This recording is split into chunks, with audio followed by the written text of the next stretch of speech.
नमस्कार मित्रों, good morning. You are most welcome to my YouTube channel English with doctor BP sir और English edu lovers.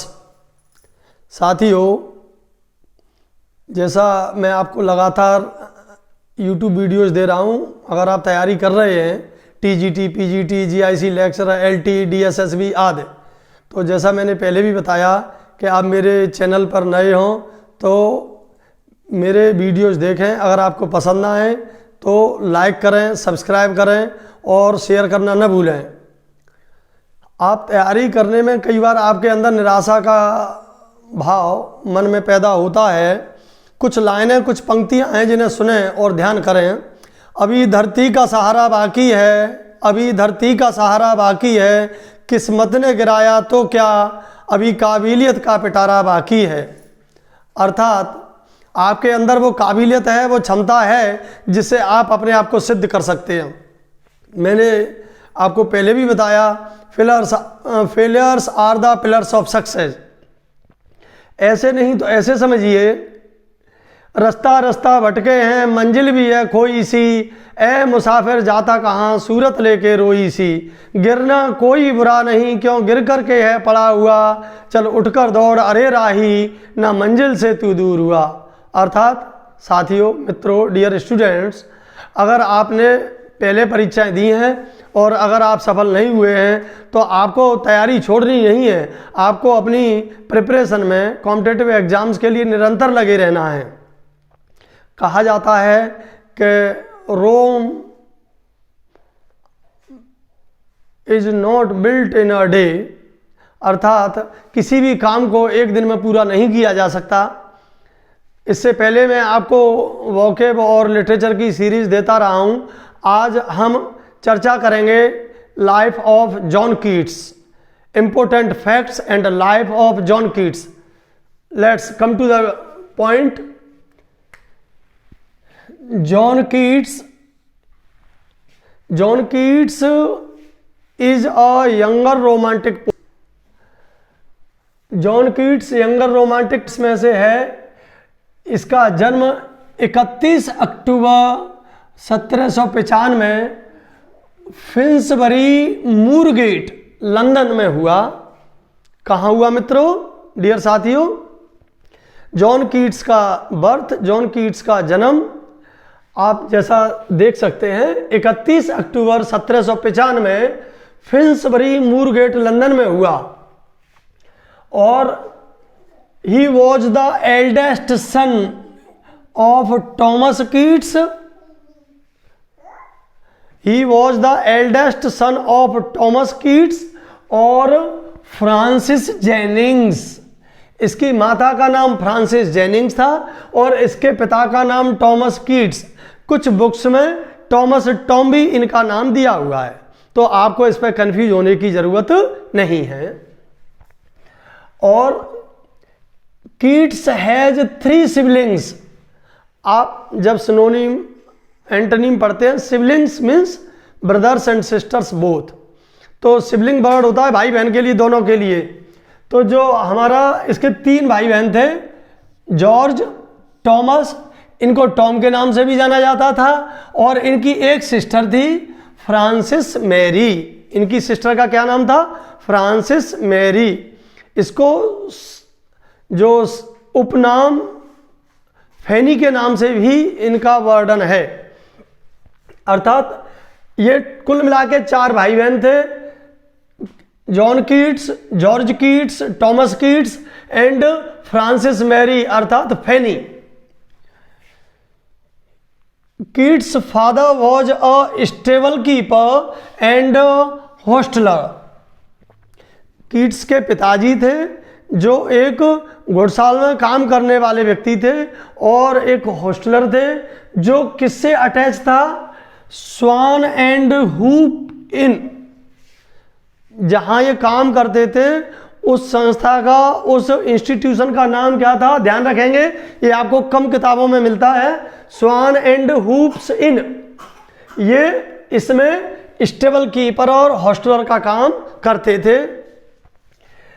लेकिन दुर्भाग्यवश ये समझिए, there is a bad luck of John Keats that he lost his father Thomas Keats in 1804 in an accident of horse riding.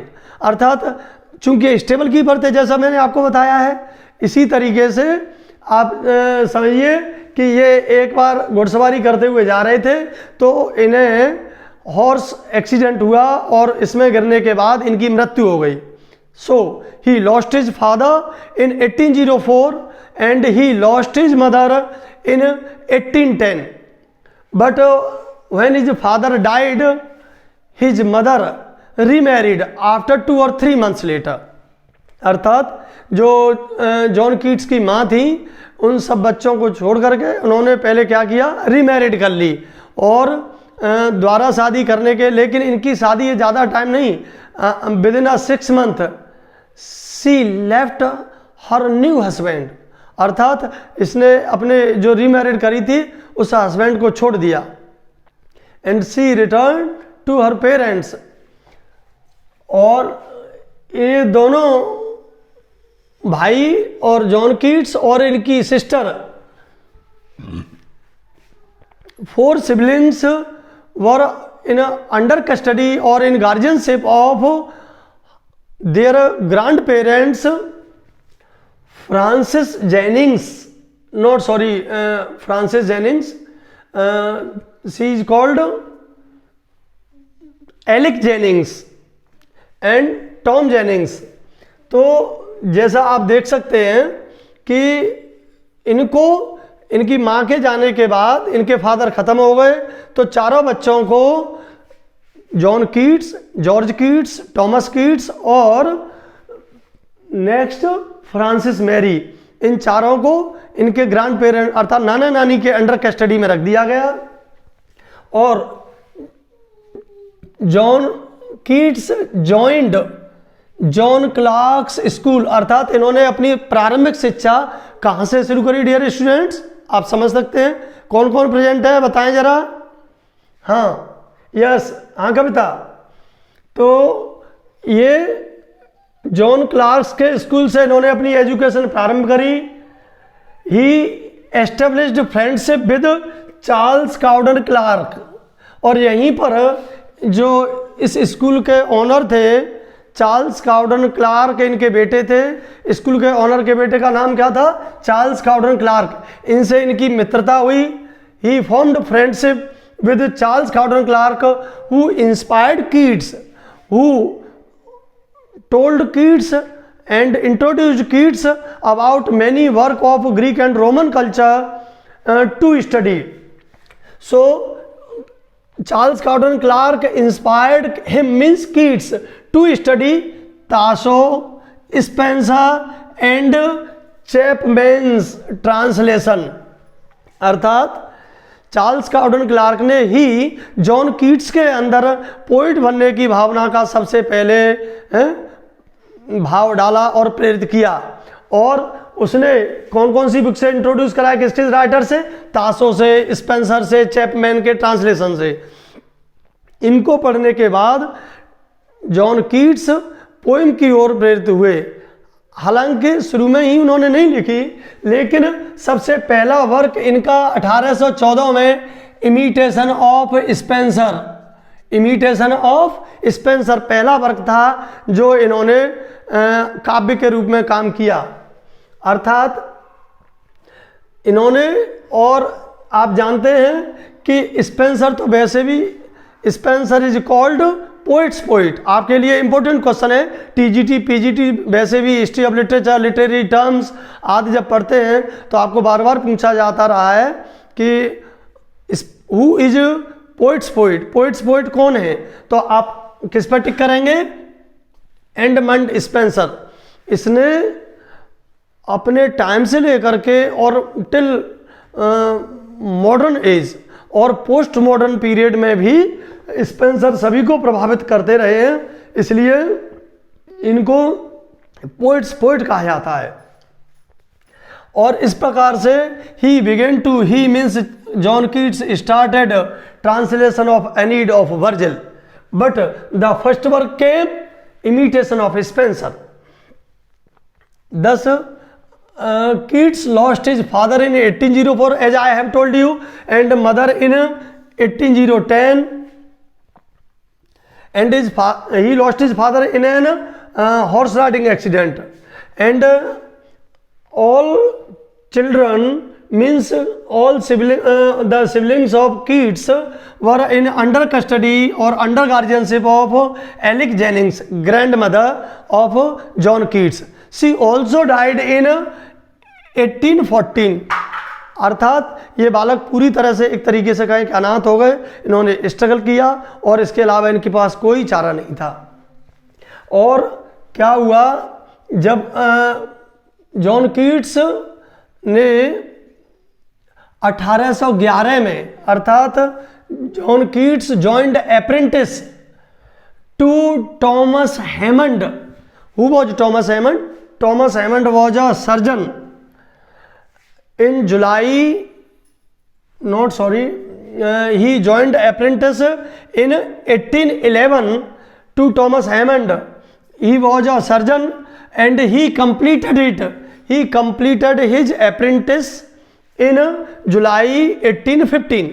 अर्थात 1815 में, हाँ रविंद्र, हाँ कुलदीप ध्यान दें, इन्होंने कब पूरा कर दिया अपनी जो अप्रेंटिस का इनका जो वर्क था वो जुलाई 1815 में पूरा हुआ।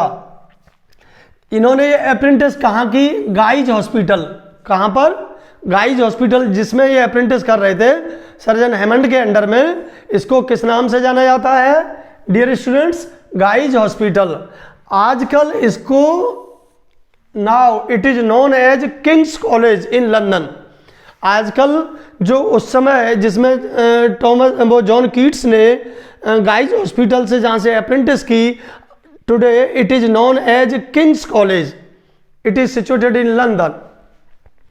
And Thomas Keats got licensed, he was licensed to apothecary in 1816। अर्थात इन्हें 1816 में अप्रेंटिस करने के लिए इनको लाइसेंस मिल गया।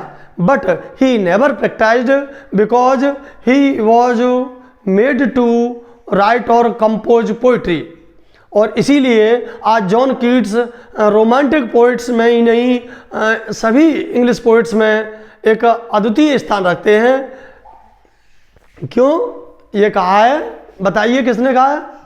Keats is with Shakespeare. हाँ बिल्कुल सही, बिल्कुल सही आंसर है। कीट्स किसके साथ है? शेक्सपियर के साथ, अर्थात उसका स्थान शेक्सपियर के समक्ष है। आगे देखेंगे dear students, in 1816 he met Leigh Hunt. इसकी मुलाकात किससे हुई? ले हंट से। Who published Keats. कीट्स की कौन सी पोएम पब्लिश की? ओ सॉलिट्यूड। जब जॉन कीट्स की मुलाकात ली हंट से हुई तो इन दोनों की मित्रता में क्या फलीभूत हुआ कि ली हंट की एक मैगजीन आती थी द एग्जामिनर। कौन सी मैगजीन थी? द एग्जामिनर, जिसमें इन्होंने ओ सॉलिट्यूड को छापा। किसकी पोएम थी? जॉन कीट्स की। किसने छापा? ली हंट ने। कब? 1816 में। नेक्स्ट ईयर 17 में ही मेट शैली, पीवी शैली एंड हेडन। इसकी जॉन कीट्स की मुलाकात किससे हुई? 1817 में। हाँ कविता, यस, हाँ बिल्कुल सही। ही मेट शैली and Hayden in 1817 and his first volume of poems किसके नाम से आया डियर स्टूडेंट्स? पोइम्स के नाम से, यस। और ये पब्लिश किसके द्वारा कराया गया? C.J. Oliver. Who was the publisher? C.J. Oliver. हाँ यस। एंड इन अप्रैल 1818, अप्रैल 1818 में कीट्स की एक इम्पोर्टेंट पोएम जिसका नाम बहुत अद्वितीय है, सब लोग जानते हैं, इट इज फेमस। कौन सी नाम है बताएं?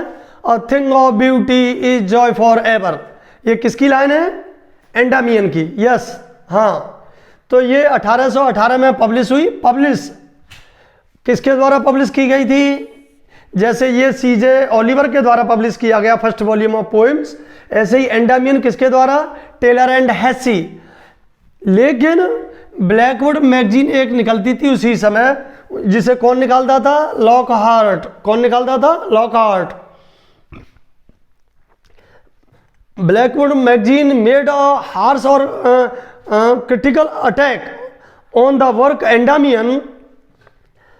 It is published by Lockhart and he gave a new name to the poets of the period.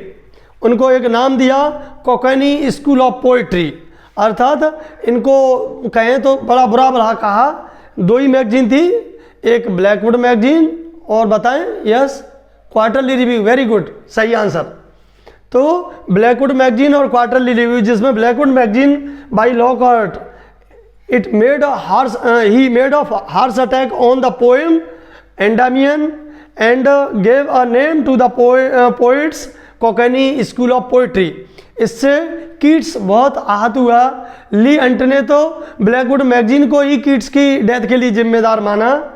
Yes, और अगली ये थी सितंबर 1818 he met with Fanny Brown. Fanny Brown is also called black diamond, इसको एक नाम दिया इसने। और इसकी मुलाकात सितंबर 1818 में किससे? फैनी ब्राउन से हुई। और इसी में एक घटना घटित हुई कि दिसंबर 1818 में इसका डियर ब्रदर, छोटा भाई टॉम की मृत्यु हो गई। और इसी का परिणाम क्या रहा? इसने एक पोएम लिखी, कौन सी? Yes, ode to nightingale. कौन सी पोएम इसकी डेथ के बाद में आई? ओड टू नाइटिंगेल, जिसमें इसने अपने भाई की डेथ को प्रेजेंट किया है। यस, और इसकी मृत्यु, जॉन कीट्स की डेथ खुद 23 फरवरी 1821 को कहाँ हुई? रोम में। रोम में, यस। क्यों? क्योंकि ये अब जब यहाँ बीमार पड़ गया, इनके घर में एक जो जेनेटिक डिजीज थी ट्यूबरक्लोसिस, तो इसके कारण जब इसकी ज़्यादा तबीयत खराब होने लगी तो ये इटली चला गया अपने फ्रेंड सेवर्न के साथ। और इसने सेवर्न के ही बाहों में दम तोड़ा। इसलिए Severn also became immortal with serving his friend John Keats. और अर्थात जॉन कीट्स की मृत्यु 23 फरवरी 1821 को हुई। और 3 दिन बाद 26 फरवरी कितने? यस, 26 फेब कहाँ दफना दिया? English cemetery. ये इंग्लैंड में नहीं है, लंदन में नहीं है, रोम। यहाँ रोम में इसको दफना दिया गया। बिल्कुल, वेरी गुड।